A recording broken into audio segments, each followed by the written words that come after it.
Assalamualaikum dan salam sejahtera. Saya Asmahan Wiki Basri bersama-sama dengan ahli kumpulan Atira, Alwani, Najihah dan Wandenia akan membentangkan tentang tajuk seni dan kaedah berfikir dalam menanggapi sesuatu isu sosial dan penyelesaiannya dalam masyarakat majmuk. Pertama sekali, saya akan membentangkan poster yang telah dihasilkan daripada dapatan kajian yang telah kami lakukan. Berikut merupakan QR Code mengenai dapatan hasil kajian kami. Nama saya Nur Atira binti Muhammad Rizal. Saya akan menerangkan sedikit tentang pengenalan kepada tajuk kami. Secara etimologi, logik berasal daripada perkataan Yunani iaitu logos yang bermaksud perkataan, perbincangan, penaklukan dan peraturan. Logik ini ditakrifkan sebagai perkataan yang benar atau pemikiran yang benar. Dari sudut terminologi pula, logik ialah cabang falsafah dalam kategori aksiologi, iaitu kajian tentang prinsip-prinsip penaklukan yang betul atau benar dan membuat kesimpulan yang tepat dan yakin. Logik terbahagi kepada dua kategori, iaitu logik klasik dan logik moden. Logik klasik terdiri daripada didaksi dan silogisme. Ia bersifat teori dan bukannya praktikal. Dari sudut etimologi, didaktif berasal dari bahasa Latin iaitu daripada dan dicure, memimpin ke arah yang bermaksud memimpin sesuatu kepada suatu kesimpulan. Didaksi adalah cara berfikir dari umum kepada khusus. Pendekatan ini menggunakan teori untuk memahami kes-kes tertentu. Kaedah didaktif mengekalkan satu terikat dengan teori yang sedia ada dan tidak boleh mencipta prinsip umum yang baru. Kaedah didaksi hanya dapat memberi pengetahuan yang sah saja. Benar atau salah tidak boleh dinilai dengan kaedah ini. Silogisme pula bermaksud struktur ke arah satu didaksi atau kesimpulan yang khusus. Logik moden terkenal dengan kaedah induksi yang lebih mendekati kajian sains dan eksperimental. Penaklukan secara induksi dimulai daripada kes-kes khusus kepada perumusan kesimpulan secara umum. Kaedah kajian induksi adalah dalam bentuk mengkaji sebahagian fakta atau sampel yang tertentu sahaja yang boleh dikaji, kemudian penaklukan kesimpulan dibuat secara menyeluruh dengan meliputi objek yang dikaji atau tidak dikaji. Falasi merujuk kepada kesilapan dalam menggunakan kaedah berfikir secara logik. Terdapat dua jenis falasi, iaitu falasi formal dan falasi tidak formal. Falasi formal berlaku apabila tidak menggunakan peraturan-peraturan yang betul bagi logik didaktif dan logik induktif. Manakala falasi tidak formal tidak melibatkan kesalahan dalam penggunaan peraturan, logik didaksi dan induktif. Seterusnya, kepentingan ilmu logik. Pengetahuan logik ini amat penting untuk melatih, mendidik dan mengembangkan potensi berfikir, mengkaji objek pemikiran dengan menggunakan kaedah berfikir. Pengetahuan logik ini juga membantu kita membezakan proses pemikiran yang betul daripada yang salah. Selain itu, daripada perkara yang dikaji, jelas menunjukkan bahawa logik adalah satu seni kerangka pemikiran yang membolehkan manusia berfikir dengan betul, kemas dan teratur. Akhir sekali, isu sosial dalam masyarakat majmuk dapat dikurangkan dengan memantapkan kaedah pemikiran secara logik. Hal ini dapat dibuktikan dengan penyelesaian isu sosial dalam masyarakat majmuk dengan saling toleransi dan mengadakan mesyuarat, perbincangan atau berdialog dalam masyarakat. Assalamualaikum. Nama saya Nur Alwani binti Ismail. Saya akan menerangkan objektif kajian atau dapatan kajian. Objektif kajian yang pertama, mengetahui definisi logik, jenisnya dan kepentingannya. Objektif kajian yang pertama ialah untuk mengetahui tentang ilmu logik yang juga dikenali sebagai ilmu mantik. Maksud ilmu logik terbahagi kepada dua, iaitu dari segi etimologi yang bermaksud pemikiran yang benar, manakala dari segi terminologi ialah satu cabang falsafah dalam kategori aksiologi yang membuat kajian tentang prinsip-prinsip penaklukan yang benar dan memberi kesimpulan yang tepat dan meyakinkan. Ilmu logik terbahagi kepada dua kategori berdasarkan metodologi, iaitu logik klasik dan logik moden. Logik klasik terbahagi kepada dua, iaitu deduksi dan silogisme. Metodologi ilmu logik moden pula dikenali sebagai induksi. Selain itu, kepentingan ilmu logik pula untuk melatih akal agar berpotensi melakukan kajian objek fikir dengan menggunakan metodologi berfikir. Kepentingannya yang lain ialah agar manusia dapat membezakan proses berfikir yang benar dan yang salah. Seterusnya, manusia dapat meyakini bahawa ilmu logik merupakan seni berfikir yang membenarkan manusia berfikir dengan betul, mengikut aturan dan secara kemas. Objektif yang kedua menghuraikan mengenai falasi dan fenomenanya pada masa kini. Falasi merupakan isu yang kerap terjadi di seluruh dunia pada masa ini dan tidak terkecuali negara kita, Malaysia. Falasi adalah berlawanan dengan ilmu logik kerana falasi adalah hujah atau kenyataan palsu untuk mempengaruhi orang lain agar mempercayai hujahan itu. Antara bentuk falasi adalah falasi kerelevanan.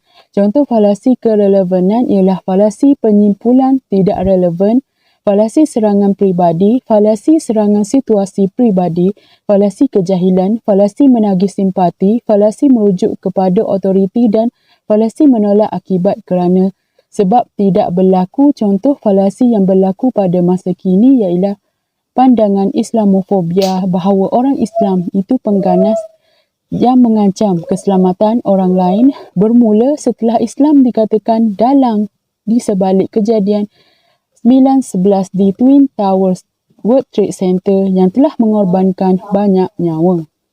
Objektif yang ketiga menganalisa mengenai cara penyelesaian isu sosial dalam masyarakat majmuk. Isu sosial semakin berleluasa pada masa kini dan cara untuk menyelesaikannya sangat sukar apabila berada dalam masyarakat majmuk. Walau bagaimanapun, setiap masalah pasti akan ada penyelesaian dengan kerjasama semua pihak. Terdapat pelbagai cara penyelesaian masalah sosial dalam masyarakat majmuk. Penyelesaian yang pertama ialah masyarakat majmuk mestilah saling bertoleransi. Contohnya di Malaysia, bangsa selain Melayu mestilah bertoleransi dan akur dengan semua hak keistimewaan Melayu, Bumiputera dan Islam seperti yang dinyatakan dalam perlembagaan negara selagi mana hak itu tidak mengancam nyawa mereka. Penyelesaian kedua ialah mengadakan mesyuarat perbincangan atau berdialog. Cara ini adalah inisiatif paling terbaik untuk mencapai kesepakatan dan mendapat idea yang bernas untuk menyelesaikan isu sosial. Perbincangan untuk mengelakkan perselisihan faham dan menerapkan elemen persefahaman dalam kalangan masyarakat majmuk. Assalamualaikum, saya Najhah Binti Ma'afi. Saya ingin menguraikan tentang logik. Definisi logik ialah ilmu pemikiran yang betul. Logik hanya menunjukkan terdapatnya kesilapan dalam rantai proses pemikiran supaya kesilapan dapat dielakkan. Maka interpreti logik juga boleh disebut sebagai teknik berfikir. Untuk bahasa ialah segala cara yang berupa tanda, bunyi dan ujaran untuk bertukar perasaan dan fikiran. Dari segi istilah, bahasa mempunyai beberapa makna, iaitu Bushman menyatakan fikiran, konsep pengetahuan dan maklumat yang dengan tepat, menyampaikan pengalaman dan pengetahuan. Seterusnya, hubungan antara logik dan bahasa. Apa hubungan antara logik dan bahasa? Hubungan ini dapat dijelaskan bahawa hasil yang diperoleh daripada menggunakan sesuatu teknik, iaitu logik, akan bergantung pada kebaikan dan keburukan alat bahasa yang digunakan. Penggunaan bahasa sebagai alat logik perlulah memberi perhatian kepada perbezaan antara bahasa sebagai alat sastra. Sebagai contoh, pernyataan lukisan itu buruk.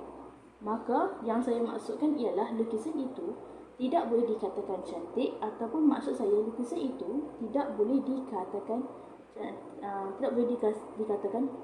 bodoh. Logik hanya boleh mengambil kira pertimbangan yang kandungannya dirumus dengan teliti tanpa nilai perasaan. Bahasa semula jadi ialah bahasa sehari-hari yang digunakan untuk menyatakan sesuatu yang tumbuh atas dasar pengaruh alam sekeliling. Dibezakan antara bahasa isyarat dan bahasa biasa. Bahasa buatan, bahasa yang disusun berdasarkan pertimbangan penakulan untuk tujuan tertentu. Yang dibezakan antara istilah bahasa dan bahasa buatan. Dari segi Islam, ia bermula semasa Khalifah Abbasiyah. Pada abad ke-10, sains logik berkembang dengan cepat di dunia Islam hasil daripada peningkatan terjemahan ke dalam bahasa Arab karya logik Yunani oleh pengarang seperti Porphyry, Isagot dan Categories serta karya-karya Aristotle di Interpretation Analytis posterior diterjemah oleh mereka. Ilmu logik meluas ke seluruh dunia Islam hasil daripada hubungan dengan kumpulan bukan Islam dan inisiatif terjemahan yang digalakkan oleh pemimpin seperti Abu Ja'far al-Mansur, Harun al-Rashid dan al-Ma'mun. Ulama Islam telah mempertahankan Islam terhadap musuhnya dengan menggunakan pendekatan al-qiyas, menggunakan sains logik sebagai sains alat dalam beberapa domain seperti bidang perubatan, agama teori etika, ulama hadis dan usul al-fiqh. Dari segi barat, ahli falsafah Yunani seperti Socrates, Plato dan Aristoteles membantu mempelopori perkembangan ilmu matematik pada zaman Yunani sekitar 420 sebelum Masihi, menggunakan ilmu logik untuk menentang kaedah pemikiran golongan sofis. Aristoteles yang menyusun ilmu mantik yang dipelopori olehnya. Socrates menggunakannya untuk merenung tentang kosmos serta membincangkan topik. Aristoteles mengemas kini teknik logik yang bermula pada zaman Socrates dan Plato dan merekodkannya dalam bukunya, membahagikan proses tersebut kepada beberapa bahagian yang berbeza. Assalamualaikum warahmatullahi wabarakatuh. Nama saya Muhammad Daniel Hafizi bin Muhammad Zukri dan saya akan membentangkan bahagian falasi. Falasi ialah penggunaan pemikiran yang kurang tepat, kadang-kala dikenali sebagai pergerakan yang salah dalam pengembangan hujah. Jika kesilapan itu tidak diiktiraf, hujah itu mungkin kelihatan lebih kuat daripada yang sebenarnya. Sesetengah kesilapan mungkin sengaja dilakukan dalam usaha untuk menipu seseorang atau mempengaruhi mereka. Selain itu, antara punca berlakunya falasi adalah dengan secara tidak sengaja akibat daripada kecuaian, berat sebelah kognitif atau sosial, kejahilan atau mungkin akibat batasan bahasa dan kefahaman linguistik yang wujud. Ini merangkumi kedua-dua ketidaktahuan tentang piawaian penaklukan yang diperlukan dan ketidaktahuan tentang ciri-ciri berkaitan konteks yang berkaitan. Terdapat dua jenis falasi, iaitu falasi formal dan falasi informal. Untuk falasi informal, dengan meneliti struktur atau garis alasan di sebalik hujah, falasi formal biasanya disimpulkan daripada hujah deduktif. Premis hujah logik adalah betul, tetapi kesimpulannya tidak benar. Manakala, falasi informal, hujahnya induktif biasanya mendedahkan falasi informal. Kesilapan ini jelas dalam struktur hujah, berlaku apabila kesimpulan salah tetapi premisnya betul. Terdapat pelbagai cara untuk mengatasi isu sosial dalam masyarakat majmuk. Antaranya ialah memupuk sifat toleransi dalam diri. Istilah toleransi dalam pusat rujukan persuratan Melayu merujuk kepada kesabaran atau pandangan bertolak ansur. Ia juga merujuk kepada kecenderungan untuk bertolak ansur atau menghormati perspektif, pemikiran dan kepercayaan orang lain. Toleransi dalam hal agama ini mungkin disifatkan sebagai minda di mana kita bukan sahaja menerima tetapi juga mengakui kehadiran agama lain. Menerima individu yang mengamalkan kepercayaan yang berbeza daripada kepercayaan kita adalah sesuatu yang kita sebagai umat Islam mesti lakukan. Dalam surah Al-Kafirun ayat 6 berbunyi, bagi kamu agama kamu dan bagiku agamaku. Sikap toleransi ini ditekankan. Kerana mereka bukan Islam, kita tidak boleh menghalang seseorang daripada mengamalkan agama lain. Tidak kira sama ada mereka Kristian, Buddha atau Hindu, mereka semua bebas mengikut kepercayaan mereka sesuka hati. Selain itu, masyarakat hendaklah mengadakan mesyuarat atau perbincangan untuk menyelesaikan suatu masalah atau kekeliruan. Mesyuarat adalah amalan yang diredai Allah dan ia adalah percubaan untuk mendapatkan jawapan yang terbaik dan tepat. Dari sudut Islam, bermesyuarat adalah sunnah dan juga diamalkan oleh Rasulullah. Perjuangan Nabi yang dengan membangun rancangan, mengumpul pendapat dan mencapai kata semangat mengenai isu-isu organisasi banyak didokumentasikan dalam fikirannya.